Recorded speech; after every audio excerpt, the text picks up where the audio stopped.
Welcome back. As the coronavirus is constantly evolving in real time, we're fortunate enough now to speak to Dr. Stephen Warrillow, who's the Director of Intensive Care at Austin Health. And we know our health professionals, Joe, are incredibly busy at the moment. So Steve's been good enough to jump on the line. Hey, Steve, thanks for joining us on the House of Wellness.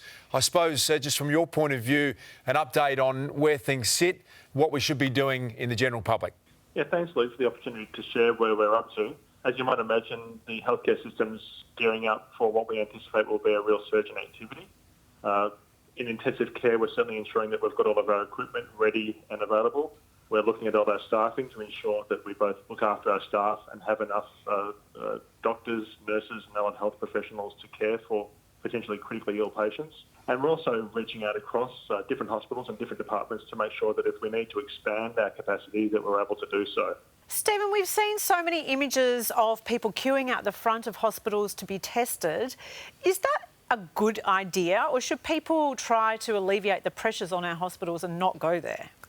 I think a key message for the community is that if you're not unwell, you don't need to come to hospital. If you're worried, you can certainly contact your general practitioner. If you want to be swabbed and you need advice, then in most jurisdictions there'll be some advice from the local Department of Health as to who qualifies for a swab and to be tested. Those criteria will change over time, so people should seek the most up-to-date information on any given day. But a great first port of call is to contact your general practitioner if you're worried, and save hospitals for people who are feeling very sick indeed. Steve, do we have enough test kits? Are we in any danger of running out? So I work exclusively in intensive care. I don't have that knowledge as to how many kits we have available, but I'm certainly reliably assured by my colleagues in infectious diseases that they've planned for the correct number of testers will be required to keep on top of the situation. And Steve, what are you seeing at the coalface in intensive care so far? Have you had some first-hand experience with coronavirus? So thus far we've not seen any cases come through my intensive care unit, and I think that would be generally reflective of most intensive care units around the country so far. It feels a little bit like the calm before the storm in the ICU at the present time. We've been working very hard to ensure that all of our procedures are up to date, that our equipment's been checked, that we've ordered additional supplies, and we've got contingency plans to expand our capabilities as required. But we haven't actually managed people in my unit thus far, but we're certainly ready to do so at a moment's notice. And Steve, we've seen a lot of talk around this notion of flattening the curve. Can you explain that for people who may not fully understand that? Yes, certainly. So the system can cope with a large number of patients coming through in a business as usual mode. But if we have a massive influx of critically ill patients, then there is a potential that we could exceed the capacity of the system to cope with that number.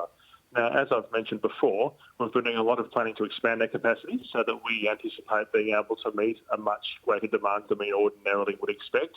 But what the community can do to help us is to spread the number of infections over time so that we don't have a huge peak that risks overwhelming our system. If we can treat all these patients over a period of weeks to months, rather than days to weeks, it would make a huge difference in outcomes for patients. Steve, I'm still surrounded by people who tell me that it's just like the flu. I mean, flu claims a lot of lives each year. We'll get through this. It's actually not that big a deal. Can you explain the difference between this and a flu season? Yes, certainly. So what you've just described, I think, would be probably a fairly typical experience for people who are otherwise young, fit and well. So children appear to be very little affected, which is wonderful. And young adults and even people in middle age, assuming that they've got good health, they have little to fear at a personal level from the virus.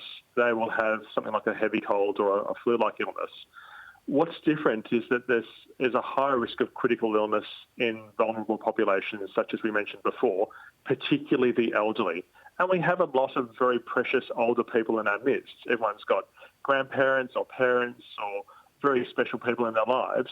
And we need to do what we can as a community to ensure that we don't allow transmission of the virus to those groups. Very fluid situation, Steve. We know you've got an enormous amount on your plate. Reassuring to hear how prepared you and your colleagues are. Steve Warrillow, the Director of the Intensive Care Unit at the Austin Health. Thank you so much for your time today. Most welcome. Take care.